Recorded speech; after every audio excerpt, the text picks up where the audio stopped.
So hello everyone guys, welcome back to the another new video. So guys, I hope तुम्ही आत्तापर्यंत तुमची option form feeling complete केलेली असेल. काल म्हणजेच 11 ऑगस्ट हा शेवटचा दिवस होता तुमचा ऑप्शन फॉर्म फिलअप करायचा आणि आय होप तुम्ही सगळ्यांनी तुमचा ऑप्शन फॉर्म हा करेक्टली सबमिट केलेला असेल. जर तुम्ही सगळ्यांनी ऑप्शन फॉर्म सबमिट केलेला असेल करेक्टली तर मला कॉमेंट सेक्शनमध्ये नक्की सांगा. आता तुम्हाला पुढे काय करायचं आहे. बऱ्याच मुलांच्या मनामध्ये प्रश्न पडलाय की दादा मी तो ऑप्शन फॉर्म फिलअप केला, बट आता मी जी पण लिस्ट बनवलेली आहे, जी पण मी कॉलेज लिस्ट अपलोड केलेली आहे, त्या कॉलेज लिस्टमधनं मला कॉलेज मिळेल का. मला 30% आहेत, काही मुलांना 80% आहेत, त्यांना पण हाच प्रश्न पडला आहे की दादा मला कॉलेज मिळेल का. तर त्याच टॉपिकवर ह्या व्हिडिओमध्ये आपण डिस्कस करणार आहोत. आता एक तुम्ही लक्षात घ्या की आता तुम्हाला पुढची प्रोसेस काय करायची आहे, तर हे तुम्ही पहिले जाणून घ्या. आता तुमचा ऑप्शन फॉर्म फिलअप करून झाला. 11 ऑगस्टपर्यंत तुमची ऑप्शन फॉर्म फिलिंग होते. आता 14 ऑगस्टला त्याच तुम्हाला रिझल्ट समजेल.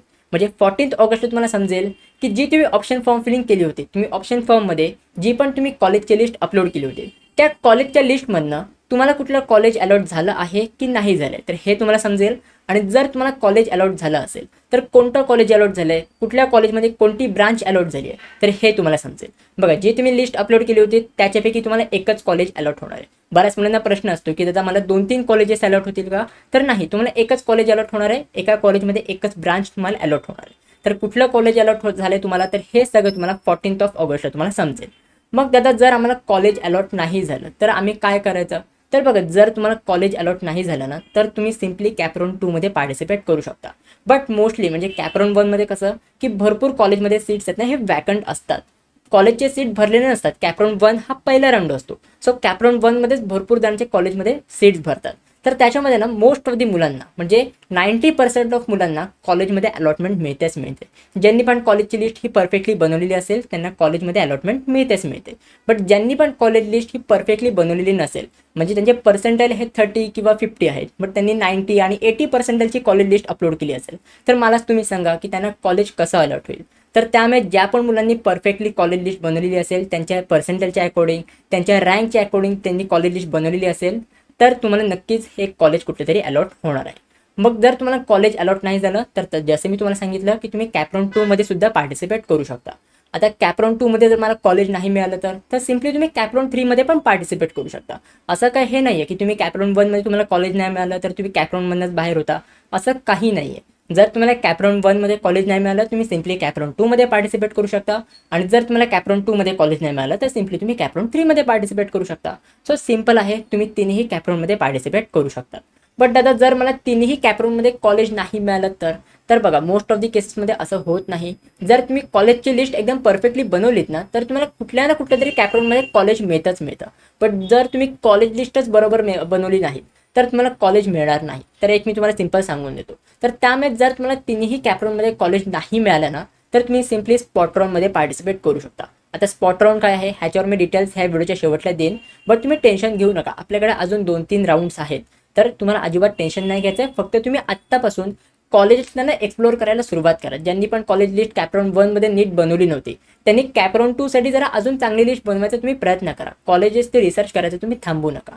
आणि जर कोणाला ऑनलाईन UG कोर्समध्ये जर काही इंटरेस्ट वगैरे असेल तर तुम्ही सिम्पली कॉलेज विद्या वेबसाईट तुम्ही यूज करू शकता. या वेबसाईटवरती तुम्हाला भरपूर सारे कोर्सेस दिलेले आहेत, जसे की UG कोर्स, PG कोर्स आणि अजून काही ऑनलाईन कोर्सेस आहेत जे तुम्ही सिलेक्ट करू शकता. एकदा तुम्ही कोर्स सिलेक्ट केल्यानंतर तुम्हाला सिम्पली तुमचे काय काय डिटेल्स फिलअप करायचे आहेत आणि त्याच्यानंतर AI मॉडेल अकॉर्डिंगली तुम्हाला एक युनिव्हर्सिटीची लिस्ट प्रोव्हाइड करेल जे तुमच्याकडे एक बेस्ट युनिव्हर्सिटी असतील. आणि ह्याच्यामध्ये जेवढे पण युनिव्हर्सिटीज आहेत हे सगळे गव्हर्नमेंट अप्रूव्ड आहेत. आता ह्याच्यामध्ये तुम्हाला 2 ऑप्शन्स प्रोव्हाइड केलेले असतील. एक ऑप्शन असेल की जर तुम्हाला कुठल्या युनिव्हर्सिटीच्या ऑफिशियल सोबत कॉन्टॅक्ट करायचं असेल तर तुम्ही कॉन्टॅक्ट करू शकता, त्यांच्यासोबत कनेक्ट होऊ शकता. त्यासोबत अजून एक ऑप्शन आहे जिथे तुम्ही कॉलेज विद्याच्या एक्सपर्ट सोबत सुद्धा कनेक्ट होऊ शकता. हे एक्सपर्ट्स तुम्हाला फ्रीमध्ये ऑडिओ और व्हिडिओ करिअर काउन्सिलिंग हे तुम्हाला प्रोव्हाइड करतात. अजून एक ऑप्शन आहे तुमच्याकडे, तो आहे ॲड टू कम्पेअर. ह्याच्यामध्ये तुम्ही मल्टिपल युनिव्हर्सिटीज हे तुम्ही कम्पेअर करू शकता. ह्याच्यामध्ये कुठल्या युनिव्हर्सिटीचे प्लस पॉईंट आहेत, कुठल्याच्या मायनस पॉईंट्स आहेत हे तुम्ही कम्पेअर करू शकता. जसे की फीज काय आहे, परत प्लेसमेंट स्टेटस काय आहे, स्टुडंट रेटिंग काय आहे, प्लस अजून एक ऑप्शन आहे तो आहे EMI. कुठल्या युनिव्हर्सिटीमध्ये EMIचे फॅसिलिटीज आहेत तर हे पण तुम्ही इथून बघू शकता. प्लस ह्याच्यामध्ये जेवढी पण तुम्हाला इन्फॉर्मेशन प्रोव्हाइड केली आहे ही सगळी ऑथेंटिक आहे, जी तुम्हाला स्कॅम्स किंवा फेक न्यूजपासून वाचवते. प्लस कॉलेज विद्या हे तुम्हाला placement support service and online career booster program पण तुम्हाला प्रोव्हाइड करते, ज्याची प्राइस ही ऑलमोस्ट 6,999 रुपीज आहे. बट जी मी तुम्हाला लिंक डिस्क्रिप्शन बॉक्समध्ये प्रोव्हाइड केली आहे, जर तुम्ही त्या लिंक थ्रू गेलात तर हे तुमचे ऑनलाईन करिअर बूस्टर प्रोग्राम आहे हे तुम्हाला फ्रीमध्ये मिळेल. प्लस कॉलेज विद्याची पेड इंटर्नशिप आणि जॉब्स पोर्टल पण आहेत, म्हणजे जेव्हा तुम्ही ॲडमिशन घ्याल त्या दिवशीपासून तुम्ही हे पोर्टल जे आहे हे तुम्ही ॲक्सेस करू शकता. प्लस अजून एक नवीन जे कॉलेज विद्याने लॉन्च केलेलं आहे ते आहे त्यांची सबसिडी. तुम्हाला त्यांची सबसिडी पण मिळेल अप टू 10,000 रुपीज. जर तुम्ही कुठल्याही युनिव्हर्सिटीमध्ये ॲडमिशन घेतलं तर तुम्हाला ही सबसिडी मिळेल. आता back to our main topic. आता बऱ्याच मुलांना प्रश्न पडलाय की दादा जर मला कॅपराउंड 1मध्ये अलॉटमेंट झाली, म्हणजे कॅपराउंड 1मध्ये एखादा मला कॉलेजमध्ये माझा नंबर लागला, तर मला पुढे काय प्रोसेस करावी लागेल? मला त्याच कॉलेजमध्ये ॲडमिशन घ्यावं लागेल का, की मी दुसऱ्या कॅपराउंडमध्ये पार्टिसिपेट करू शकतो? सो बघा, it's totally depend upon you. जर तुम्हाला कॅपराउंड 1मध्ये तुमच्या आवडीचं कॉलेज अलॉट झालं, तुमचं जे ड्रीम कॉलेज होतं ते तुमचं अलॉट झालं, तर तुम्ही त्या कॉलेजमध्ये ॲडमिशन घेऊ शकता. आणि जर तुम्हाला कॅपराउंड 2मध्ये पार्टिसिपेट करायचं असेल, म्हणजे अजून तुम्हाला बेटर कॉलेजसाठी अप्लाय करायचं असेल, तर तुम्ही सिम्पली कॅपराउंड 2मध्ये पण पार्टिसिपेट करू शकता. आणि जर तुम्ही कॅपराउंड 2मध्ये पार्टिसिपेट केलं तर बऱ्याच मुलांना प्रश्न असतो की दादा जर मला कॅपराउंड 1मध्ये कॉलेज मिळालं आणि जर मला ते कॉलेज पाहिजे, बट तरी मी बेटर कॉलेजसाठी अप्लाय करायचं मी ट्राय करेन, मी कॅपराउंड 2मध्ये पार्टिसिपेट केलं, आता कॅपराउंड 2मध्ये मला कॉलेजच नाही मिळालं, तर मी कॅपराउंड 1चं कॉलेज घेऊ शकतो का? तर हो, तुम्ही कॅपराउंड 1चं कॉलेज हे घेऊ शकता. त्यासाठी ना, म्हणजे जेव्हा तुम्ही नॉट फ्रीज करता, ॲक्च्युली कसं असतं की जे पण तुम्हाला कॉलेज मिळेल आता कॅपराउंड 1मध्ये, त्याच्यानंतर तुम्हाला 2 ऑप्शन दिलेले असतील की तुम्हाला सेल्फ फ्रीज करायचं आहे की तुम्हाला नॉट फ्रीज करायचं आहे. सेल्फ फ्रीज करायचं आहे म्हणजे काय, की तुम्हाला जे आहे कॅपराउंड 1मध्ये जे तुम्हाला कॉलेज मिळालं आहे त्याच कॉलेजमध्ये तुम्हाला ॲडमिशन घ्यायचं आहे. आणि नॉट फ्रीज करायचं म्हणजे काय, की जे पण तुम्हाला कॉलेज मिळालं आहे हे तुम्हाला पाहिजे, बट तरी तुम्हाला अजून बेटर कॉलेजसाठी तुम्हाला अप्लाय करायचं आहे. तर तुम्ही नॉट फ्रीजच्या ऑप्शनवर सिलेक्ट करून तुम्ही कॅपराउंड 2मध्ये पार्टिसिपेट करू शकता. त्यासाठी तुम्हाला सीट रिझर्वेशन फी एक पे करावी लागते, जी असते 1,000 रुपीज. म्हणजे ते 1,000 रुपये पे करून तुम्ही ती सीट, म्हणजे कॅपराउंड 1ची सीट ही तुम्ही रिझर्व करून कॅपराउंड 2मध्ये तुम्ही पार्टिसिपेट करू शकता. आणि कॅपराउंड 2मध्ये जर तुम्हाला कॉलेज नाही मिळालं तर तुम्ही कॅपराउंड 3मध्ये पार्टिसिपेट करू शकता. आणि जर तुम्हाला दोन्ही कॅपराउंडमध्ये कॉलेज नाही मिळालं तर तुम्ही परत येऊन कॅपराउंड 1चं कॉलेज घेऊ शकता. सो एकदम सिंपल प्रोसेस आहे, अजिबात तुम्ही टेन्शन घेऊ नका. मला माहिती आहे तुमचं कन्फ्युजन कुठे होतं आहे. हे फ्रीज म्हणजे काय, सेल्फ फ्रीज, नॉट फ्रीज, ही तुमची प्रोसेस आहे, ही नक्की तुम्हाला कशी करायची आहे ह्याच्यामध्ये भरपूर मुलांना इकडे टेन्शन येतं. तर तुम्ही टेन्शन घेऊ नका. ह्याच्यावरनं मी एक डेडिकेटेड व्हिडिओ बनवेन की नक्की सेल्फ फ्रीज का असतं, नॉट फ्रीज का असतं, कोणत्या मुलांना नॉट फ्रीजच्या ऑप्शनवर सिलेक्ट करायचं आहे, कोणत्या मुलाला सेल्फ फ्रीज करायचं आहे. तर ह्याच्यावर मी तुम्हाला ट्युटोरियल व्हिडिओ प्रोव्हाइड करेन. फक्त माझ्या चॅनलसोबत तुम्ही कनेक्टेड राहा, सबस्क्राईब करून ठेवा. मी सगळे तुम्हाला videos time to time provide करणार आहे. जसे की आता तुमची पुढची प्रोसेस ही 14 तारखेला आहे, म्हणजे 14 तारखेला तुम्हाला रिझल्ट समजेल.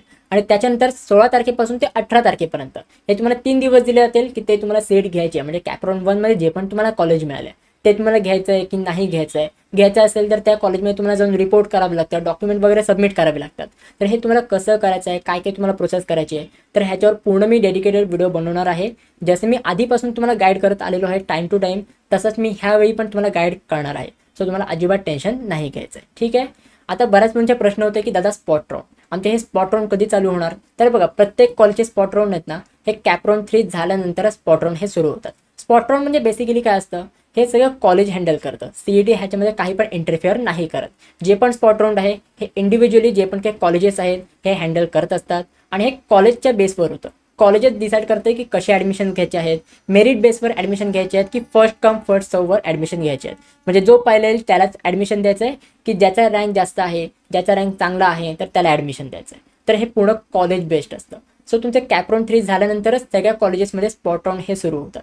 म्हणजे कॅपराउंडचे जेवढे पण सीट हे वॅकंट राहतील ते सीट भरण्यासाठी हे स्पॉट राऊंड कंडक्ट केले जातात प्रत्येक कॉलेजकडनं. आता हे स्पॉट राऊंडचे जे पण काही अपडेट्स आहेत ना, हे तुम्हाला कुठल्या CETच्या वेबसाईटवरती नाही मिळणार. हे स्पॉट राऊंडचे अपडेट्स तुम्हाला इंडिव्हिज्युअल कॉलेजच्या वेबसाईटवरती बघायला मिळतील.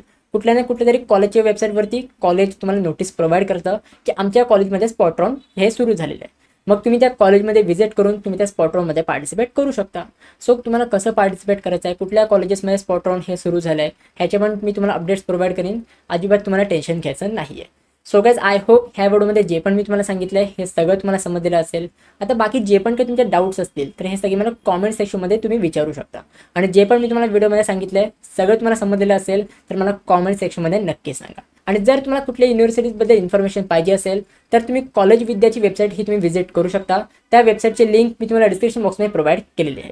So guys, that's it for this video. कशी वाटली तुम्हाला ही व्हिडिओ? आवडली असेल तर नक्की लाईक करा, शेअर करा, सबस्क्राईब करा. भेटू पण पुढच्या व्हिडिओमध्ये. तोपर्यंत बाय बाय, सी या and have a good day.